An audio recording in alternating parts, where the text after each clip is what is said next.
Bienvenidos al encuentro de hoy en Argentina Sociedad Anónima. Estamos en tiempos electorales y siempre los tiempos electorales llevan a la generalidad de los ciudadanos a pensar en nuevas propuestas y en nuevos escenarios. En lo posible no repetir errores y mejorar aquellas condiciones que permitan eso que nosotros solemos decir en cada emisión, que una Argentina mejor es posible.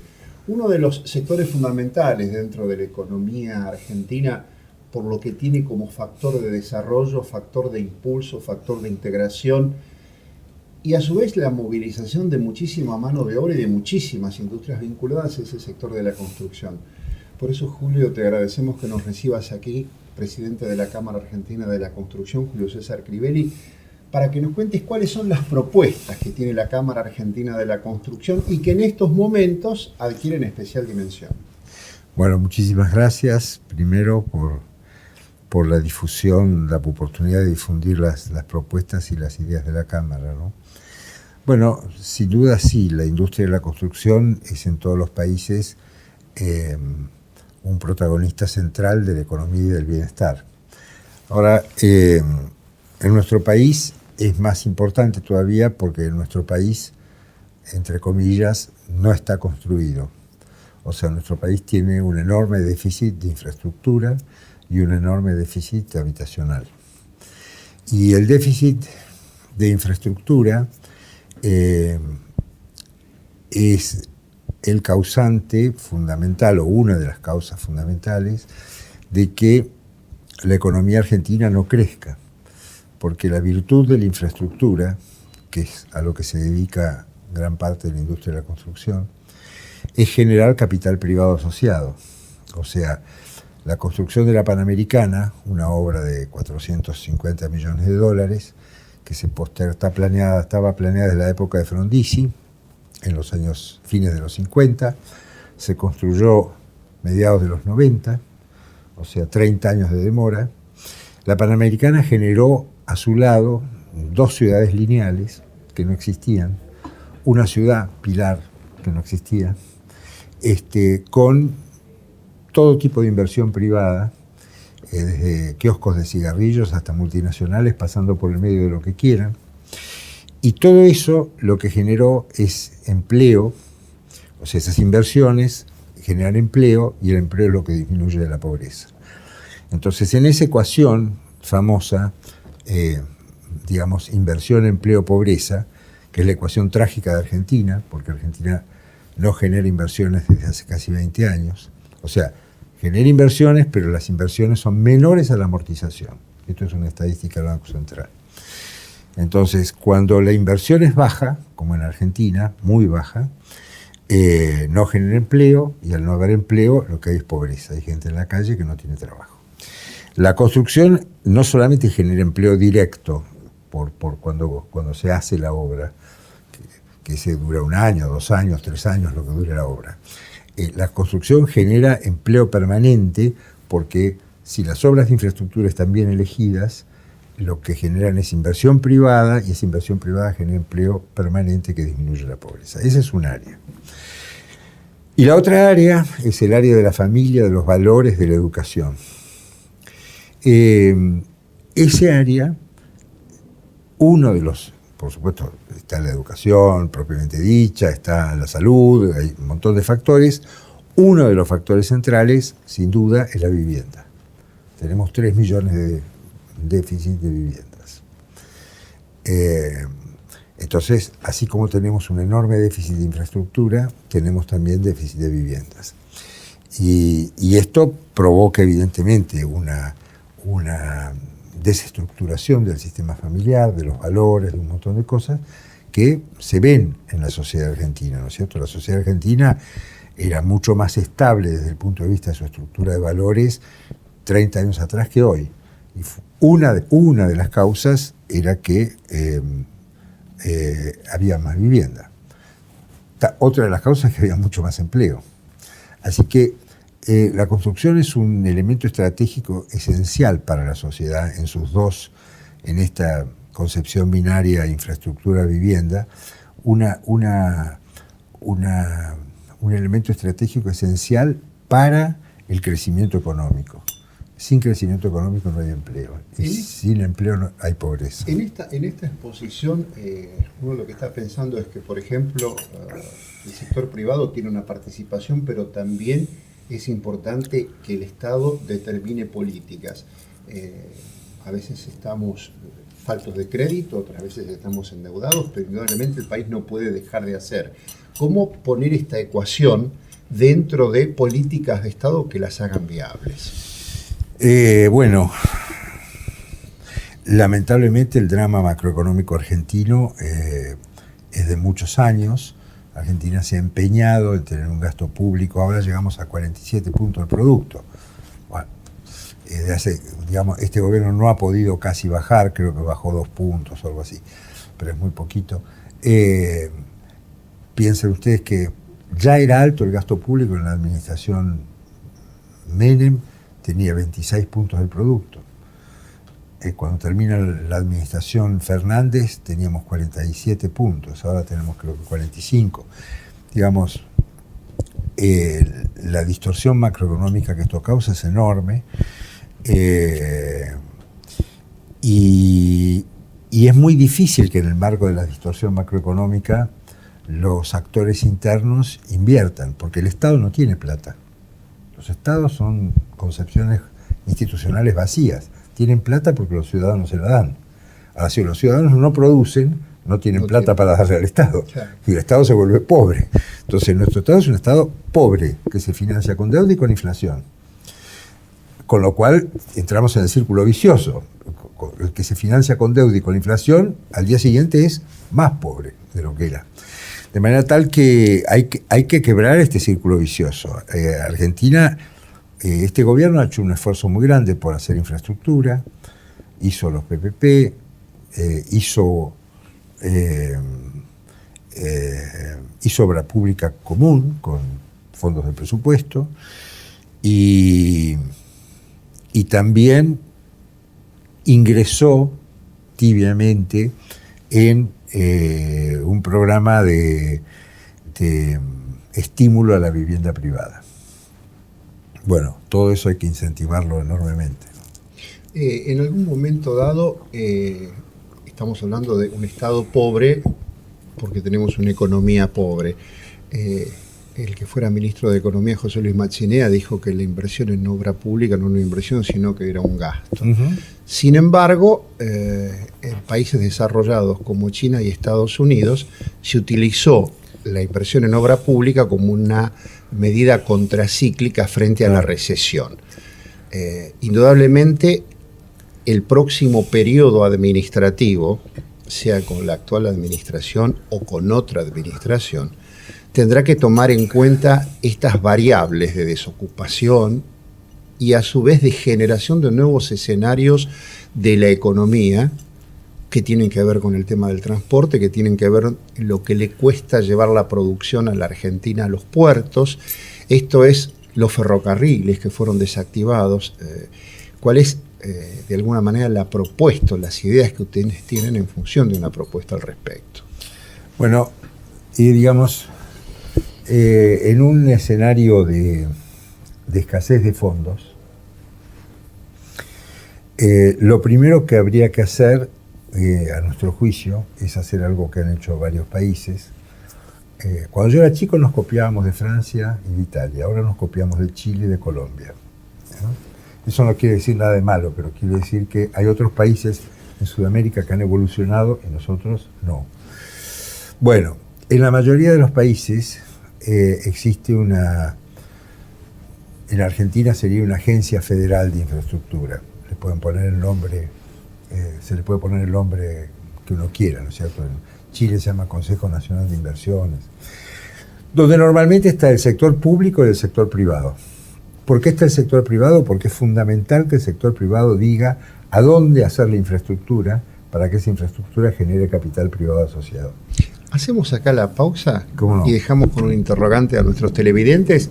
Vamos a quienes apoyan nuestra línea editorial y seguimos esta charla aquí con el doctor Julio César Crivelli, presidente de la Cámara Argentina de la Construcción.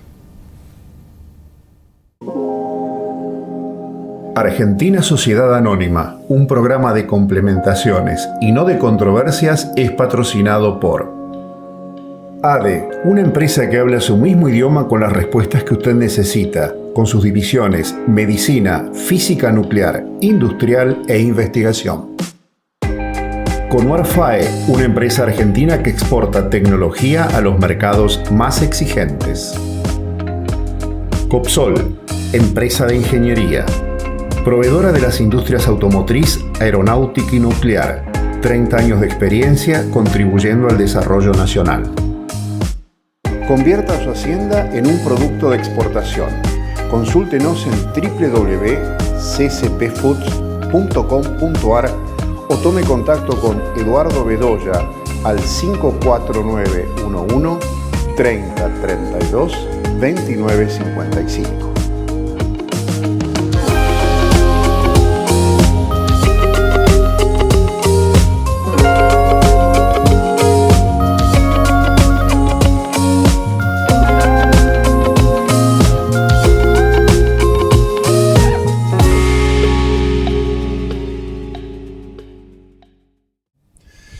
Julio, una agencia donde participe el sector privado, y esto es central.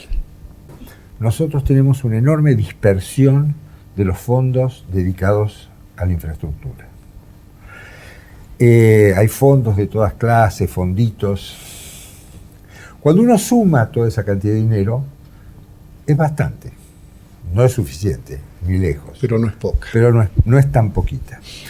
Entonces, habría que estructurar un único y gran fondo de infraestructura, gobernado por esta agencia, que va a ser el que va a financiar las obras que esta agencia, el plan de obras que esta agencia determine.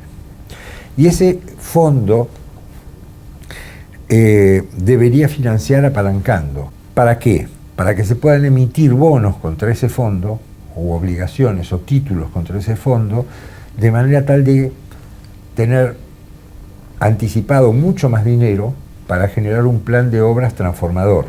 O sea, no ir haciendo las obras en la medida en que va entrando la plata al fondo, sino estructurar el fondo para tener mucha plata junta y largar un shock de inversión rápidamente y un shock transformador de inversión. Estados Unidos lo hizo en plena época de depresión con el Golden Gate, vendiendo bonos para el Golden Gate, no, y para un montón de obras. Estados Unidos en los años 30 hizo una transformación impresionante de la infraestructura norteamericana. Hizo el Valle del Río Tennessee, sí, que es una obra gigantesca, sí, más o menos como la pirámide de Egipto, es una cosa gigante, es toda la regularización de un río enorme, con todos sus canales, creo que son más de 7 millones de hectáreas agropecuarias regadas, más energía, bueno, hizo de todo. Y esto es en lo que este tipo de... Pero no solo Estados Unidos lo hizo Sarmiento. El plan de ferrocarriles de Sarmiento, 44.000 kilómetros de ferrocarriles, es el primer ejemplo de Latinoamérica, y probablemente incluyendo Estados Unidos, de un plan que transforma la Argentina. Todo esto es lo que tiene que estudiar esta agencia, tiene que financiar este fondo. No lo tenemos que hacer de a poquito, con un goteo a medida que va entrando la plata en el fondo, sino que lo tenemos que hacer con un shock en 10, 15 años. Tiene que haber una planificación en la que intervenga el sector privado, para que haya capital privado asociado como consecuencia de las inversiones, y para que haya empleo y para disminuir la pobreza. Esta sería un primer capítulo de la transformación. El otro capítulo es la vivienda. La vivienda no es una obra pública, la vivienda es un asunto privado. La gente le gusta vivir donde le da la gana, no donde le dice el Estado. Entonces, el FONAVI nunca produjo más de 35.000 viviendas por año. Con eso no arreglamos nada. El crecimiento, nada más que el crecimiento vegetativo de viviendas por año en Argentina es más de 100.000. O sea que como mínimo le deberíamos hacer 100.000 para poder alojar a los nuevos. Todavía nos falta todo el stock de 3 millones. Bueno, para eso los sistemas que hay en el mundo, que todo el mundo ha experimentado, lo han copiado precisamente de lo que vos mencionabas de recién, que es el Home Loan Bank System que hizo Estados Unidos en 1932. El famoso sistema hipotecario, que lo teníamos en la Argentina. Pero evidentemente hay que ponerle incentivos. En Estados Unidos, por ejemplo, la totalidad de los intereses se deduce del impuesto a las ganancias. Mi pregunta es, entonces acá hay que poner incentivos, e incentivos fuertes para que Pensemos un minuto, pensemos si las grandes compañías desarrolladoras argentinas, que las hay, y muy buenas, que han construido una ciudad entera, que es Puerto Madero, y otra ciudad entera enfrente del río, que es Punta del Este, pensemos si les diéramos un negocio, un buen negocio para construir vivienda de clase media. ¿Ustedes se imaginan la cantidad de viviendas que son capaces de producir esos tipos? Le pregunto al empresario, ¿cuáles son las precondiciones que tienen que haber para que esto sea posible? Bueno, las condiciones son las que decir. Primero, una cosa que ha hecho este gobierno, que ha sido criticada ahora, pero es una crítica puramente electoral, no es técnica, es la UBA. O sea, usted necesita una unidad ajustable. Se pueden dar el lujo de no tener unidades ajustables Estados Unidos o Alemania, pero digamos países inflación. Chile tiene unidad ajustable, o sea, es un país que hace 40 años que no tiene inflación. Entonces la UBA es un tema central. Los otros temas centrales son darle desgravaciones a la inversión y darle desgravaciones al comprador. ¿Por qué desgravaciones a la inversión? Porque nosotros necesitamos que todos esos desarrolladores, como dije recién, que construyeron Punta del Este, Puerto Madero, el Puerto Madero de Rosario, en fin, que tienen esa capacidad enorme de inversión, necesitamos que emigren hacia la vivienda de clase media. Para eso necesitamos darle margen, necesitamos darle precio. Como la vivienda de clase media necesariamente tiene que ser mucho más barata que los edificios de lujo, para equiparar el margen hay que desgravar. Hay que darle un entusiasmo, hay que darle un incentivo a ese negocio. Y el otro tema es ayudar al comprador, porque la clase media argentina se ha convertido en una clase media pobre, no tiene mucho dinero. Entonces hay que desgravar al comprador. Ahora, cuando uno dice estas cosas, que es una manera de subsidiar al comprador, cuando uno dice estas cosas, generalmente los tributaristas dicen, no, pero no se pueden... La verdad es que todos estos impuestos hoy día no se cobran, porque esas viviendas no se construyen. Claro. O sea que no es que estamos regalando impuestos que el Estado tiene, estamos subsidiando con impuestos que el Estado hoy no tiene. Sí, además habría una compensación del subsidio con lo que genera la obra. Bueno, exactamente, muy importante. Hay también que estos subsidios generan actividad económica, y la actividad económica sí genera impuestos que generalmente neutralizan los subsidios o salen cerca de por ahí. Eso es muy importante porque, digamos, generaría una revolución en la construcción de viviendas. Este gobierno tímidamente se acercó a esos programas, pero no emprendió un programa enérgico, fuerte, como el que hubo en Estados Unidos de los 30 o en Chile de los 70. Fíjese que el programa de Chile es una cosa curiosísima, es un programa concebido en la época de la dictadura de Pinochet, una de las dictaduras más salvajes que hubo en los 70, y conservado hasta el día de hoy con leves modificaciones por Chile, porque el programa era bueno. El programa era bueno, era virtuoso. Ahora, esta agencia tendría también dentro de sus incumbencias el generar este tipo de instrumentos y de líneas de política de desarrollo, o sea, en conjunto privados y el Estado, para que sea, digamos, una referencia y quien venga a invertir esté seguro de que esto es algo con una continuidad jurídica. Por supuesto. Bueno, otro tema que es fundamental es la continuidad jurídica del Estado.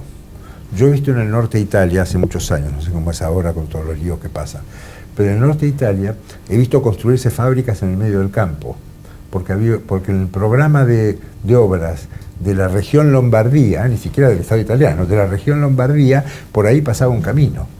Los tipos habían comprado la tierra antes de que pasara el camino, estaban haciendo la fábrica antes de que pasara el camino, en la absoluta y central confianza de que el camino iba a pasar, y el camino pasó. Entonces, Esto es importantísimo. Por eso esta agencia, por eso este fondo fiduciario, que asegura que las inversiones se van a pagar y que asegura la factibilidad. Y por eso otro principio, que es que la política no se tiene que meter nunca más, la política electoral, no la política, la gran política, claro. Sí. No se tiene que meter nunca más en el tema de la infraestructura. Hay un principio fundamental que es el de continuidad jurídica del Estado. Si la administración anterior firmó el contrato A, la administración siguiente tiene que respetar ese contrato A, no sustituirlo por el contrato B, echarlo, decir que hubo corrupción, trampa, que es lo que hacemos los argentinos inveteradamente desde 70 años, ¿no? Eso es un tema de comportamiento de los políticos. Ahí hay un problema de aprendizaje y de respeto a ciertos principios que, bueno, en algunos países se respetan y son desarrollados y en otros no se respetan y son subdesarrollados. Esto ya es, lamentablemente, es cultural, ¿no? Pero los contratos, hay que respetar los contratos. Frente, digamos, a todos estos déficits que tenemos, básicamente déficit de tipo intelectual, como para encarar este tipo de políticas, cualquier momento es bueno para empezar a hacer las cosas bien si se toma la decisión. Así es, así es. Siempre, aún en circunstancias macroeconómicas complejas, se van a encontrar instrumentos para poner en marcha un programa de esta naturaleza. No será todo lo intenso que desearíamos, bueno, no será. Pensemos de nuevo en esa Argentina de Sarmiento y de Alberdi, ¿no? Un censo se hace, tienen 1.600.000 habitantes, 78% de analfabetos. O sea, una densidad poblacional absurdamente baja, analfabetismo, bueno, hicieron 40.000 kilómetros de ferrocarriles. Yo pregunto, ¿se puede? Se puede, no hay ninguna duda que se puede. Sí, inclusive cuando se habla de la situación de la Argentina, mucho peor ha sido lo de países de posguerra, que fueron capaces de encarar su reconstrucción. Bueno, por suerte nosotros ese problema no lo tuvimos. No, pero tuvimos las hiperinflaciones que son como una guerra. Sí, que es como una guerra, sí. Yo, digamos, creo que hay que apuntar. Por supuesto, yo conozco de infraestructura y hablo de esto, ¿no es cierto?, y de vivienda. Hay seguramente otros temas centrales en la Argentina, qué sé yo. No soy un experto para nada, pero otros temas centrales, la educación. Bueno, pero hay que elegir los 4 o 5 grandes temas que necesita Argentina para desarrollarse y hacer programas serios de futuro, ¿no es cierto? No hay que inventar nada, está todo inventado. Porque todos estos problemas los tuvieron. Turquía desarrolló hace de 30 años a esta parte un plan de infraestructura sorprendente, con instrumentos muy parecidos a lo que yo acabo de decir. O sea, esto es, en Occidente es una cosa, vos acabas de mencionar China. China tenía un plan de infraestructura extraordinario, también lo he hecho con sector público, porque ellos tienen una estructura de capital diferente de la nuestra. Pero, digamos, tenemos que ponernos a hacer las cosas verdaderamente, ¿no? Julio, gracias por la atención. Bueno, muchas gracias. Seguimos charlando de estos temas. Y gracias a ustedes por haber compartido una emisión donde aprovecho que compartimos con el presidente de la Cámara el título de abogado y que nuestros profesores nos solían decir, ustedes se tienen que manejar por los hechos. ¿Qué es lo que esperamos los argentinos? Hechos. Nos vemos la próxima emisión. Muy amables.